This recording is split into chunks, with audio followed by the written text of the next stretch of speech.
Okay, thank you. Turning now to I-Team-8, the victim of a carjacking, charged with murder. Wish TV brought you this story this morning on Daybreak as breaking news. The shooting happened at a gas station on Southeastern Avenue. Police say the carjacking victim shot and killed the guy trying to steal his car. I-Team-8's Richard Essex working this story for us. The victim is 30-year-old Dustin Phepps. The police tell us that he tried to steal a car that had just pulled up to a gas station, and the owner started shooting. And Victor Butler is sitting in the Marion County Jail charged with murder. The last time he drove his Chevy Malibu was to this gas station on Southeastern Avenue. According to police, Butler pulled up to the gas pump and then went inside the station. Seconds later, Dustin Phepps got into Butler's car and tried to take off.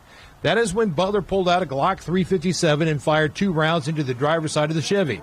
At least one of those rounds hit Phepps, killing him. Basically states that someone's justified in using reasonable force to protect themselves or another, but only when they legitimately or reasonably believe that unlawful force will be used against them. With Phepps behind the wheel and mortally wounded, the white Chevy went a couple hundred yards on Southeastern Avenue before suddenly crashing through a chain-link fence and coming to rest against a tree. Butler chased the car down the street and returned to the gas station where the car crashed. According to police, Butler had driven to the gas station alone, and now this is important. Had there been a passenger, like a child, Indiana law might have treated him differently when he pulled the trigger. It's not enough that someone's stealing your car, or it's not enough that someone's stealing your television.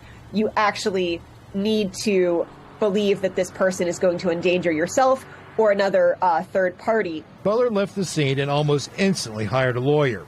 He turned himself into police wearing the same clothes he had on earlier in the day when he pulled the trigger. He also surrendered the Glock 357 that still had 1 round in the chamber. Police immediately arrested him for murder. Gun violence is not the answer to resolve any situation or any type of incident. Butler is expected to make his first court appearance on Friday. In Indianapolis, Richard Essex, Wish TV, I-Team-8.